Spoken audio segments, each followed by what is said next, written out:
बिस्मिल्लाहिर्रहमानिर्रहीम। अस्सलामुअलैकुम रहमतुल्लाहि व बरकातुहू। लाखों करोड़ों दुरूद सलाम नबी करीम सल्लल्लाहु अलैहि वसल्लम पर और आपकी आल पर। आज बेटा हमारा टॉपिक है application of standard normal distribution. इंतहाई इम्पोर्टेंट वीडियो लेक्चर है। उसकी वजह यह है कि स्टैंडर्ड नॉर्मल डिस्ट्रीब्यूशन की जो एप्लीकेशन है उसी के ऊपर जो न्यूमेरिकल वर्क है वो हमारा बेस करता है। अगर हमें इंफॉर्मेशन जनरल दी गई है तो उसको भी हमने पहले स्टैंडर्ड नॉर्मल डिस्ट्रीब्यूशन में कन्वर्ट करना है, फिर उसके बाद हमने टेबल में जाना है। तो लेक्चर स्टार्ट करने से पहले मैं आपके साथ एक बड़ी सॉफ्ट सी बात शेयर करना चाह रहा हूँ। अल्लाह रब्बुल इज़्ज़त का महबूब बंदा कौन है? अल्लाह रब्बुल इज़्ज़त किससे ज़्यादा प्यार करता है? अल्लाह रब्बुल इज़्ज़त की कुर्बत किस शख्स को ज़्यादा हासिल होती है? तो बेटा अल्लाह का महबूब बंदा वो है जो अपनी खुद पसंदी को खुदा की पसंद से बदल दे, जो अपनी बात के मुकाबले में हक़ की बात को तस्लीम करे, जो दुनिया की इज़्ज़त के मुकाबले में आखिरत की इज़्ज़त को अहमियत दे, दूसरों की तरफ से होने वाली ज़्यादती और जुल्म पर अपनी तरफ से कोई जवाबी कार्रवाई ना करे, बल्कि खामोश हो जाए और मामला अल्लाह पर छोड़ दे। अल्लाह का महबूब बंदा वो है जो सब्र करता है। इसमें कोई शक नहीं कि सब्र करना एक मुश्किल रास्ता है, मगर इसमें भी बेटा कोई शक नहीं कि यही वो रास्ता है जो जन्नत की तरफ लेकर जाता है। हम में से जो भी जन्नत का मुसाफिर बनना चाहता है तो उसे ये जान लेना चाहिए कि इस रास्ते में बहुत सी मुश्किलात आएंगी। लोगों की कड़वी कसीली बातें, लोगों की तरफ से की जाने वाली दिल आज़ारी पर आपको सब्र करना होगा। जन्नत का सफ़र सिर्फ़ और सिर्फ सब्र का सफ़र है, और ये सफ़र वही तय कर पाएगा जो बेपनाह बर्दाश्त का हामिल हो और जो नफ्स की हर चोट को मात दे दे। सब्र करने वालों के लिए ही जन्नत है। सब्र अल्लाह को बेइंतहा पसंद है। अगर आप अल्लाह की कुर्बत हासिल करना चाहते हैं तो अपने अंदर इस सिफ़त को ज़्यादा से ज़्यादा उजागर करें। अब हम बात करते हैं टॉपिक पे। सबसे पहले हमने स्टैंडर्ड नॉर्मल रैंडम वेरिएबल पे बात करनी है। हमारे पास x जो है ये नॉर्मल डिस्ट्रीब्यूशन को फॉलो करता है with mean mu and variance sigma square. अब इस डिस्ट्रीब्यूशन से हमने ये z बनाया है जिसका ओरिजिन हमने मीन से और स्केल स्टैंडर्ड डेविएशन से बदला है। इसको हम स्टैंडर्डाइज्ड वेरिएबल कहते हैं। इस स्टैंडर्डाइज्ड वेरिएबल का जो डिस्ट्रीब्यूशन है उसे हम स्टैंडर्ड नॉर्मल डिस्ट्रीब्यूशन कहते हैं, और ये स्टैंडर्ड नॉर्मल डिस्ट्रीब्यूशन का PDF है। अगर हम इसको ग्राफिक डिस्प्ले पे देखें तो ये इस तरह की पिक्चर होगी, और ज़ीरो के ऊपर ये PDF मैक्सिमम पीक जनरेट करेगा। यानी स्टैंडर्ड नॉर्मल डिस्ट्रीब्यूशन का जो PDF है वो at zero maximum height generate करता है, और ये जो Z होता है इसका मीन 0 और वेरिएंस 1 है। इस वीडियो लेक्चर में हमने स्टैंडर्ड नॉर्मल डिस्ट्रीब्यूशन से रिलेटेड जिन टॉपिक्स पे न्यूमेरिकल वर्क परफॉर्म करना है, सबसे पहले हमने एरिया मालूम करना है, क्यूमुलेटिव एरिया, यानी from lower limit up to specific value. तो इसके लिए हम ये फार्मूला यूज़ करेंगे, हम टेबल यूज़ करेंगे, क्यूमुलेटिव डिस्ट्रीब्यूशन टेबल। अगर हम लेस की फॉर्म में प्रोबेबिलिटी जनरेट करना चाहते हैं, लेस के सिंबल में या इक्वल लेस इक्वल के सिंबल में, तो फिर हमारे पास ये फार्मूला होगा। हम z को z less than equal to a जो है इसको हम टेबल में देखेंगे क्यूमुलेटिव फॉर्म के। अगर ये ग्रेटर का सिंबल आपको नज़र आएगा तो ये याद रखिएगा, जितने भी ग्रेटर के सिंबल के साथ क्वेश्चन आएंगे उनको आपने पहले लॉ ऑफ कॉम्प्लीमेंट से सॉल्व करना है, यानी 1 minus probability of z less than a। तो इसको फिर आपने टेबल में देखना है और फिर 1 में से माइनस कर देना है। अगर दो पॉइंट्स के दरमियान आप प्रोबेबिलिटी मालूम करना चाहते हैं तो बड़ी लिमिट में से छोटी लिमिट आपने माइनस करनी है। ये बड़ी वैल्यू है, ये छोटी वैल्यू, ये दोनों न्यूमेरिकल वैल्यूज जो हैं ये हमें टेबल देगा, फिर इनको हम माइनस कर लेंगे। अगर हम लेस के मोड में प्रोबेबिलिटी मालूम करना चाहते हैं तो फिर ये फार्मूला हम यूज़ करेंगे। अगर ग्रेटर की ऑप्शन पे हम प्रोबेबिलिटी मालूम करना चाहते हैं तो फिर ये फार्मूला हम यूज़ करेंगे। अगर हम इन्वर्स से टेबल यूज़ करना चाहते हैं, हम स्पेसिफिक वैल्यू मालूम करना चाहते हैं जहाँ पर एक स्पेसिफिक प्रोबेबिलिटी एग्जिस्ट करती है, तो ऐसी सिचुएशन पे फिर हम ये फॉर्म जो है यूज़ करेंगे और ये इन्वर्स टेबल से हमें मिलेगी। सबसे पहले हम ऑर्डिनेट को स्टडी करते हैं। ये मैं टॉपिक वाइज आपके साथ न्यूमेरिकल जो है ये शेयर करूँगा, तो हर टॉपिक से रिलेटेड कुछ क्वेश्चन मैं आपको करके दूंगा, कुछ आपको मैं हिंट दूंगा, वो आपने खुद से परफॉर्म करना है। हमारे पास जो पहला क्वेश्चन है वो है ऑर्डिनेट से related. Find the ordinates of standard normal curve at Z की ये कुछ वैल्यूज़ हैं जिनके ऊपर आपने ऑर्डिनेट मालूम करना है, यानी आपने हाइट जो है नॉर्मल डिस्ट्रीब्यूशन की कर्व की उसे मेजर करना है। ये हमारे पास नॉर्मल का पीडीएफ है। दो टेक्निक्स हैं हाइट मालूम करने की। एक टेक्निक ये है कि हम इस पीडीएफ के अंदर जी की जगह पर ये वैल्यूज़ रखते हैं और फिर उसे कैलकुलेटर से हम सॉल्व कर लें। एक टेक्निक ये है। दूसरी टेक्निक ये है कि हम टेबल यूज़ करें, ऑर्डिनेट टेबल, और उससे भी हमें आंसर मिल जाएगा। दोनों टेक्निक्स मैं आपके साथ शेयर करूँगा। अगर z की वैल्यू 0.64 है और हम यहाँ पर z की जगह 0.64 रखते हैं तो ये फॉर्म हमारे पास आ जाएगी। इसको बेटा आपने कैलकुलेटर से सॉल्व करना है। जब आप इसे कैलकुलेटर से सॉल्व करेंगे तो आपके पास ये आंसर खुलेगा। कैलकुलेटर पे इसको हल करने के लिए ये मैंने एक की बनाई है। ऐसे ही आप कैलकुलेटर के बटन को प्रेस करते जाएं। पहले आपने ये ब्रैकेट लगानी है, फिर अंडर रूट, फिर ब्रैकेट, फिर 2 पाई, ब्रैकेट बंद, फिर ब्रैकेट बंद, फिर एक्स का इन्वर्स लिखना है। फिर शिफ्ट के बाद आपने नेचुरल लॉग ln प्रेस करना है, फिर माइनस लिखना है, फिर ब्रैकेट, फिर 0.64, फिर एक्स का square divide by 2 equal bracket बंद और इक्वल टू। तो ऐसा करने से जो आपके पास आंसर खुलेगा वो ये होगा, और यही आंसर जो है ये आपको ऑर्डिनेट के टेबल से भी मिल जाएगा। अगर हम इसी वैल्यू को ऑर्डिनेट के टेबल में देखें तो हम 0.64 के ऊपर कर्व की हाइट देखना चाहते हैं। ये मेरे पास डॉक्टर अफजाल बेग साहब का टेबल है ऑर्डिनेट से रिलेटेड। तो 0.6 को आपने चेकआउट करना है। ये 0.6 है, इसे 4 पे ले जाएं। 0, 1, 2, 3 एंड ये 4। यहाँ से 4 लिया और इधर से मैंने ये 0.6 अटैच कर लिया। ये 0.6 और 0.6 और ये 4, तो ये 0.64 की ये वैल्यू हमारे पास आ रही है। यही वैल्यू जो है ये हमें कैलकुलेटर से भी मिली है। अब हम प्रोबेबिलिटी मालूम करना चाहते हैं z इज़ इक्वल टू -0.84। तो आपने क्या करना है, जो पीडीएफ है स्टैंडर्ड नॉर्मल का, वहाँ पर z की जगह -0.84 रखा और इसको आपने कैलकुलेटर से सॉल्व किया। कैलकुलेटर से सॉल्व करने से आपके पास ये की जो है ये खुलेगी। इसका आंसर ये वाला होगा, और यही आंसर जो है ये आपको बेटा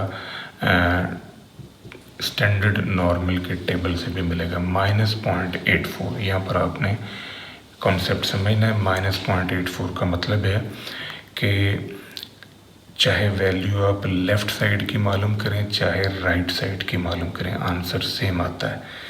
उसकी वजह यह है कि ये सिमेट्रिकल डिस्ट्रीब्यूशन है। आपको जो हाइट -0.84 पे मिलेगी वही हाइट आपको +0.84 पे मिलेगी, क्योंकि डिस्ट्रीब्यूशन हमारी सिमेट्रिकल है। ये हाइट जो यहाँ पर नज़र आ रही है जी की इस वैल्यू पे, वही हाइट आपको जी की इस वैल्यू पे भी दूसरी तरफ नज़र आएगी। फ़र्क सिर्फ ये है कि एक हाइट लेफ़्ट साइड पे है, एक राइट साइड पे। तो ये जो टेबल है ये नेगेटिव वैल्यूज़ का नहीं होता। उसकी रीज़न यही है कि ये सिमेट्रिकल डिस्ट्रीब्यूशन है, एक साइड से ही आप दूसरी जनरेट कर लेते हैं। -0.84 को आपने लेना है, ये 0.8 है, इसे 4 पे लेना है। इस तरफ से 0.8 लिया और इधर से आपने 4 की वैल्यू को अटैच किया।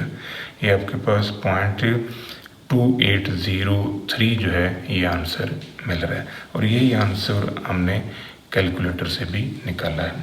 ये था ऑर्डिनेट का टॉपिक। इसमें मैंने एक पॉजिटिव वैल्यू एक नेगेटिव आपको देख दी है, बाकी की आप खुद परफॉर्म कर सकते हैं। क्वेश्चन 2 है। अब क्वेश्चन 2 में find if z is a standard normal random variable with mean 0 and variance 1। तो फाइंड आपने करना है, ये कुछ प्रोबेबिलिटीज़ हैं जिनको आपने एस्टिमेट करना है। 3 किस्म की प्रोबेबिलिटीज़ हैं जो हम सॉल्व करते हैं। एक होती है लेस के सिंबल में, एक होती है ग्रेटर के सिंबल में, और एक फॉर्म है बिटवीन 2 पॉइंट्स। तो ये 3 टाइप्स हैं प्रोबेबिलिटी मालूम करने के लिए। मैं लेस की भी आपको करके दूंगा, ग्रेटर फॉर्म भी, और बिटवीन 2 पॉइंट्स भी।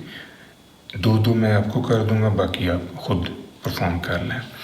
पहली प्रोबेबिलिटी है कि z लेस देन 1.46। इसको अगर आप टेबल में देखें तो ये पॉजिटिव वैल्यू है, ये यहाँ पर आ रही है। तो इससे नीचे नीचे आपने जो एरिया है उसे मेजर करना है। ये प्रोबेबिलिटी जो -∞ से 1.46 तक है, इसको आपने मेजर करना है। तो इसको आप स्टैंडर्ड नॉर्मल जो क्यूमुलेटिव फॉर्म का टेबल है वहाँ से आप देखेंगे, यानी क्यूमुलेटिव डिस्ट्रीब्यूशन में आपको ये वैल्यू मिल जाएगी। इसको पहले आपने फंक्शन में कन्वर्ट किया और इस फंक्शन को आपने टेबल में देखा। ये मेरे पास जो टेबल है cumulative distribution function of the standard normal distribution, इस टेबल में से हमने ये वैल्यू लेनी है। तो वैल्यू हम जनरेट करना चाहते हैं 1.46 की। यहाँ पर नेगेटिव वैल्यूज़ हैं, हमें पॉजिटिव चाहिए। तो ये नेक्स्ट पेज पे आप आ जाएं, नेक्स्ट पेज के ऊपर ये पॉजिटिव वैल्यूज़ हैं। अब 1.64 जो है 46 जो है ना, ये आपने लेना है। ये 1.4 है, तो इसको आपने 6 पे लेके जाना है। इधर से 1.4 लिया, इधर से 6 अटैच किया, तो आपके पास ये आंसर ये वाला आंसर जो है ये आ रहा है 1.4 और 1.4 और इधर से ये 6, ये वैल्यू जो है ये आपके पास है 0.9279।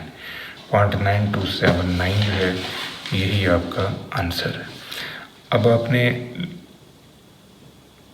नेगेटिव वैल्यू को मालूम करना है, z लेस देन -1.96। अब -1.96 जो है ये लेफ़्ट साइड पर आ रहा है, तो ये एरिया जो है ये प्रोबेबिलिटी जो है ये आपने मालूम करनी है -1.96। तो माइनस से 1.96 को अगर आप देखें तो ये हमारे पास -1.9 है, इसे आपने 6 पे लेके जाना है।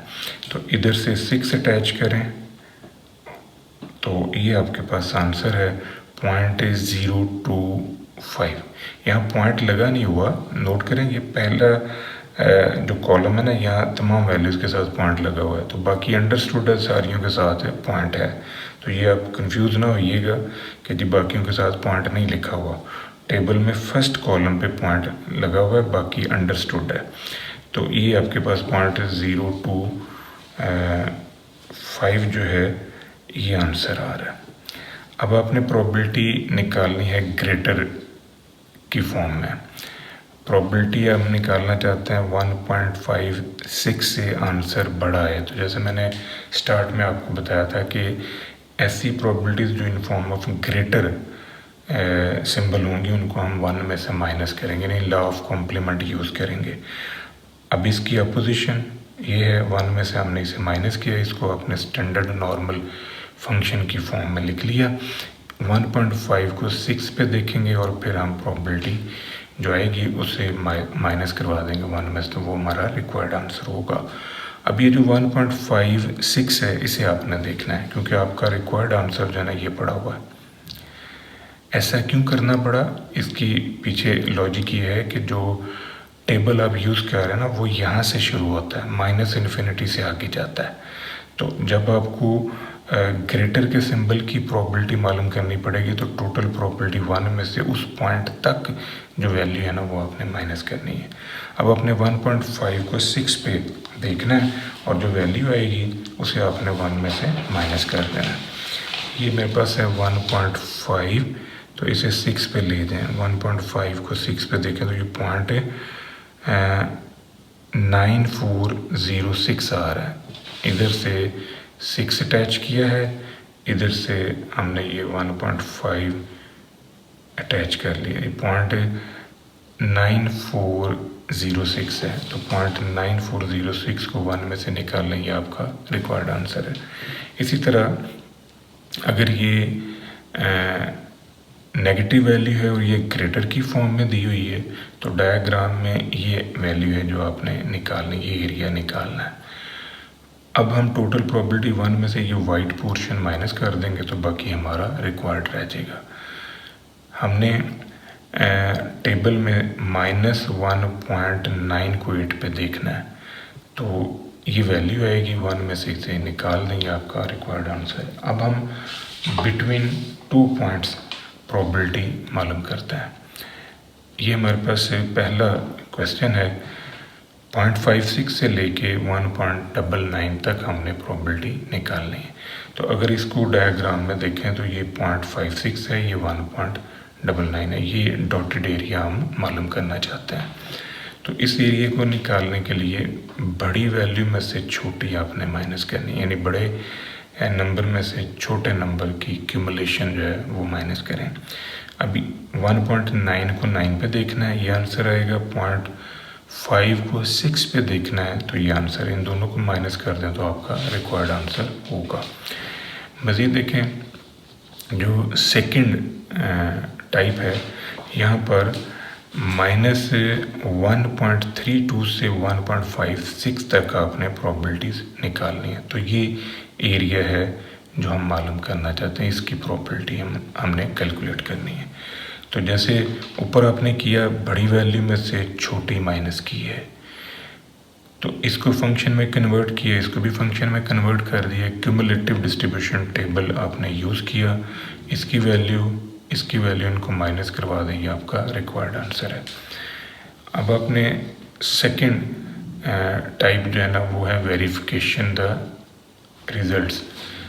इस रिज़ल्ट को इससे वेरीफाई करना है, यानी जितना एरिया ये है उतना ही एरिया आपके पास ये है। इसी तरह एक ये ऑप्शन है कि जितना एरिया इस पॉइंट से नीचे है उतना ही एरिया इस पॉइंट से ऊपर है, इनको आप वेरीफाई करना चाह रहे हैं। तो फर्स्ट ऑफ ऑल हम लेफ़्ट साइड को सॉल्व करते हैं। Probability of z less then -2.15। अब -2.15 से छोटी वैल्यू है तो इसको आपने टेबल में से देखा, -2.1 को 5 पे देखा, ये आंसर आ रहा है।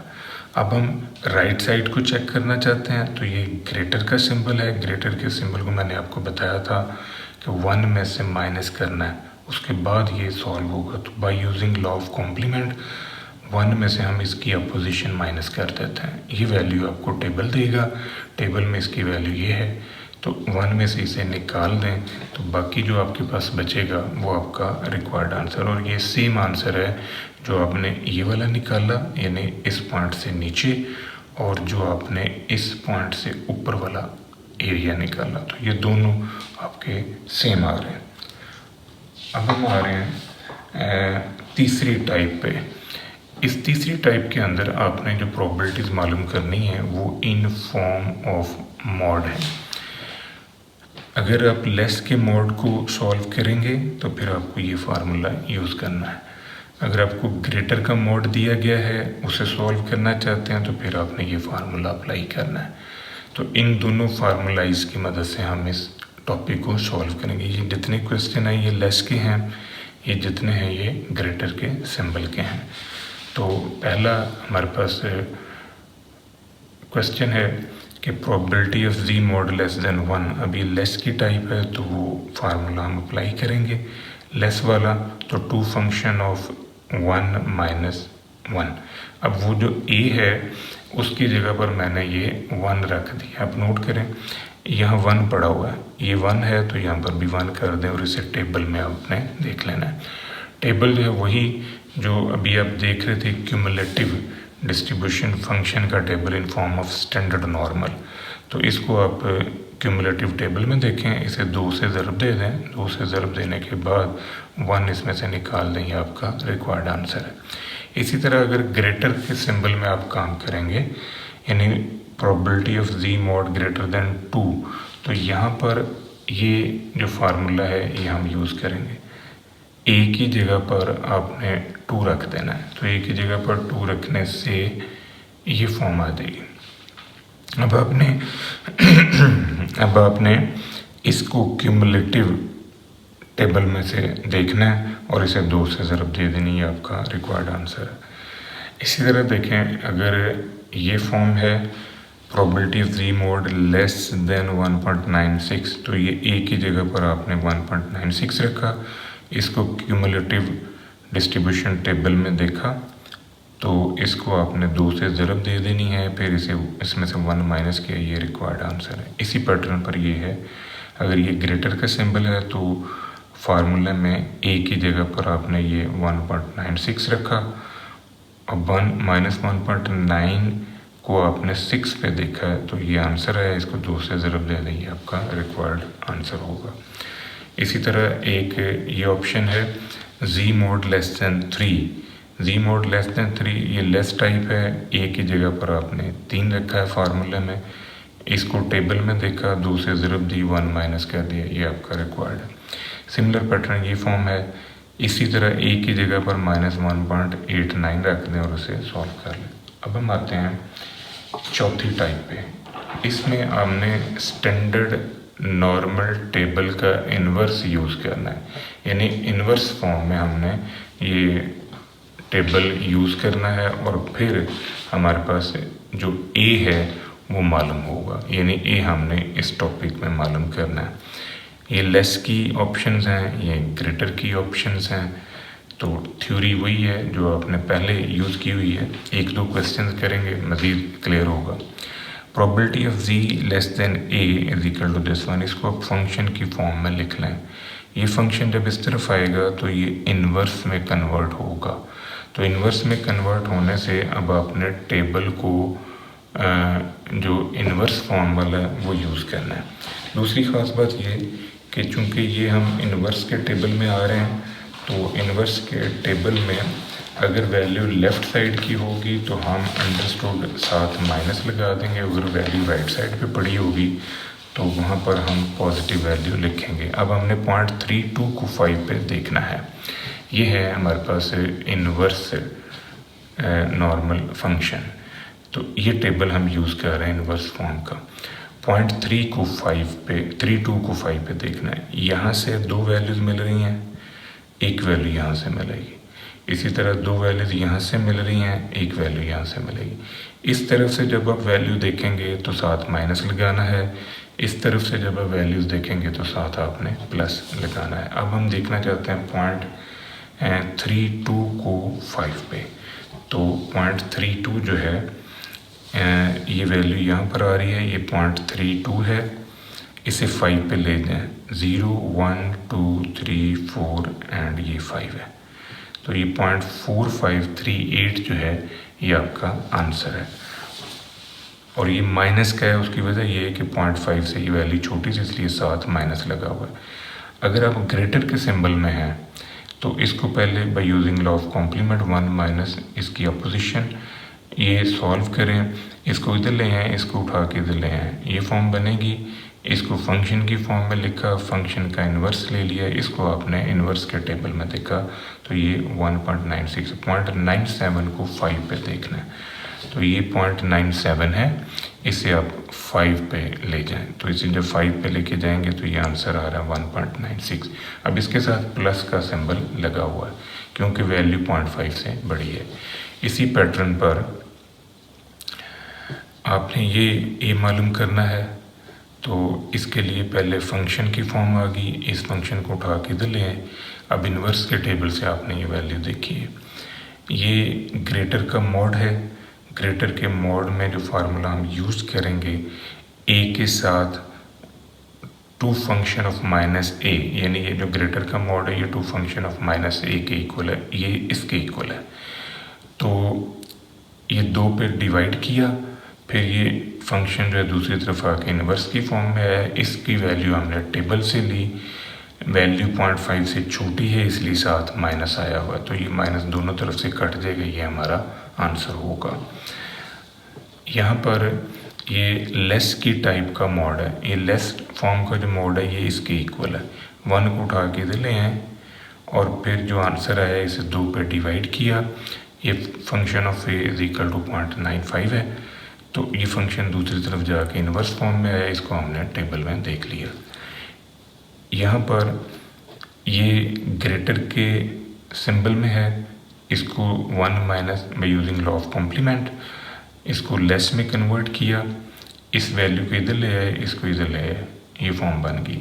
ये फंक्शन में ले जाएं, ये फंक्शन दूसरी तरफ जाके इन्वर्स में आएगा, ये आंसर 0.5 से छोटा है।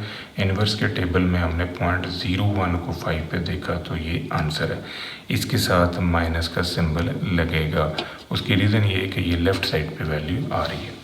अब हम आते हैं 5वीं टाइप पे, और 5वीं टाइप जो है ये इंटरपोलेशन है। आपने नोट किया कि जितने भी हमारे पास ये क्यूमुलेटिव डिस्ट्रीब्यूशन फंक्शन के अंदर टेबल की वैल्यूज़ को देखा है हमने, वो सारी की सारी इशारिये के बाद 2 वैल्यूज़ पर थी। अब जो आप काम करने लगे हो ये इशारिये के बाद 3 वैल्यूज़ का है, तो इस वजह से ये 3 वैल्यूज़ की प्रोबेबिलिटी मालूम करने के लिए हमें इन्वर्स के टेबल में जाना है, इंटरपोलेशन में जाना है। इंटरपोलेशन टेक्निक जो है वो हम यूज़ करेंगे। अब ये क्या है, ये 1-2 क्वेश्चंस आप करेंगे तो ये आपको क्लियर होगा। ये सारे ग्रेटर के हैं, ये लेस के हैं, ये बिटवीन के हैं। तो एक एक टाइप में सॉल्व कर देता हूँ, बाकी फिर आप खुद कीजिएगा प्रैक्टिस। ये वैल्यू हम निकालना चाहते हैं 2.326। टेबल हमें इशारिये के बाद 2 डिजिट की वैल्यू देता है, यहाँ 3 है, तो पहले तो आप इसको फंक्शन में लिखें। अब ये देखें जितनी वैल्यू टेबल देता है 2.32 टेबल दे रहा है, तो यहाँ पर आपने लिखना है जितनी रिक्वायर्ड है, ये वाली वैल्यू इधर आ गई। यहाँ 2.32 है तो एक बढ़ा के आपने नीचे लिखनी है।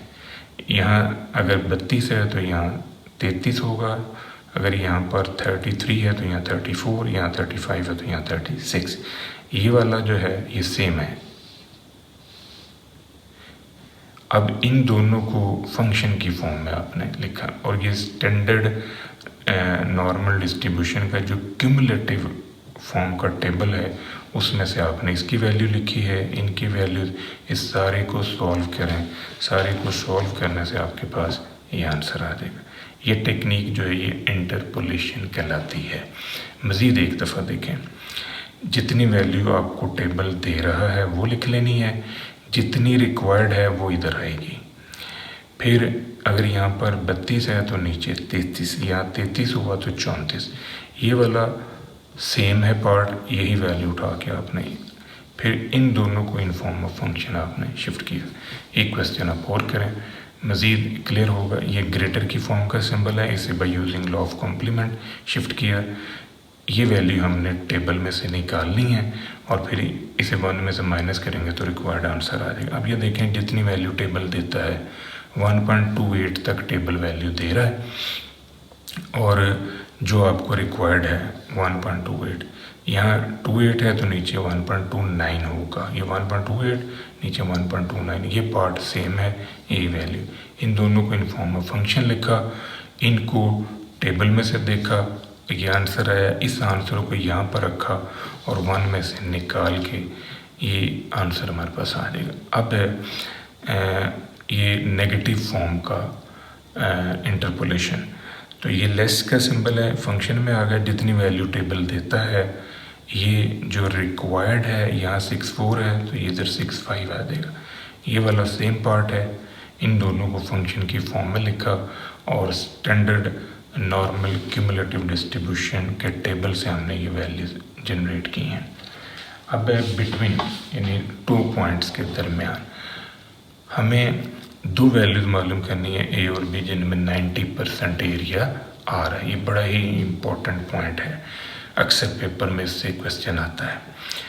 ए और बी के दरमियान 90% एरिया, इससे नीचे इससे ऊपर ये ए और बी हमने निकालना। आप नोट करें इस कर्व के नीचे टोटल प्रोबेबिलिटी 1 है, G less than A, G between A to B और जी ग्रेटर देन बी, ये टोटल 1 है। ये कीमत आपको दी है 90%, 0.90। इसको उठा के दूसरी तरफ ले आए। अब ये आप फॉर्म आ गई, इन दोनों का सम ये है, सिमेट्रिकल डिस्ट्रीब्यूशन है। 2 हिस्से इसके कर लें, एक हिस्सा इसको दे दें, एक हिस्सा इसको दे दें इसमें से, यानी इसको 2 पे तकसीम किया, ये 0.5 आ गया, इधर भी 0.5 आ गया। अब इनको आपने सॉल्व करना है, तो इन फॉर्म ऑफ फंक्शन इसे लिखा। ये ए फंक्शन जो है उठा के इधर ले आए तो इन्वर्स फॉर्म में आ गया। इसको 0.05 को आपने 0 पे देखा, ये वैल्यू है। इसके साथ माइनस का सिंबल इसलिए लगा कि ये 0.5 से छोटी वैल्यू है। जब आप इसमें आए तो इसको by using law of complement पहले सॉल्व किया, 1 minus probability of Z less than B. इसको इधर ले आए, इसको उठा के इधर ले आए, ये फॉर्म आ गई। 0.95 है, फंक्शन में लिखा, फंक्शन उठा के इधर लाए, इन्वर्स आ गया। 0.95 को 0 पे देखा तो ये आपका रिक्वायर्ड आंसर होगा। नेक्स्ट टाइप 6 है, इसमें हमने median, quartile, decimal, percentile, semi, inter, quartile, range वगैरह मालूम करना है। तो इसमें भी हम इन्वर्स का टेबल जो है वो यूज़ करेंगे।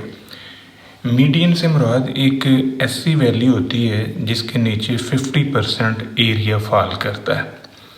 इसको अगर हम फंक्शन की फॉर्म में लिख लें तो ये टाइप बनेगी। अब ये फंक्शन उठा के आप इस तरफ ले आएँ तो ये इन्वर्स में आ जाएगा। इसको आपने इन्वर्स के टेबल में देखना है, यानी 0.5 को जो है आपने देखना है इन्वर्स टेबल। तो ये 0.5 जो है ये सेंट्रल पॉइंट है। सेंट्रल पॉइंट के ऊपर हमारे पास से जो आंसर होगा वो 0 होगा। आप ये देखें कि ये जो इन्वर्स का टेबल है, इस इन्वर्स के टेबल में ये हमारे पास 0.5 आ रहा है। इस 0.5 के ऊपर आंसर जो है ये 0.000 आ रहा है। अगर हमने D7 निकालना है, यानी एक ऐसा डोसाइल जिसके नीचे 70% एरिया आता है, तो ये फंक्शन उठा के इस तरफ ले आए। अब आपने 0.7 को 0 पे देखना है, तो ये हमारे पास है 0.7, इसको 0 पे देखें तो ये 0.5244 आ रहा है। ये हमारा रिक्वायर्ड आंसर होगा।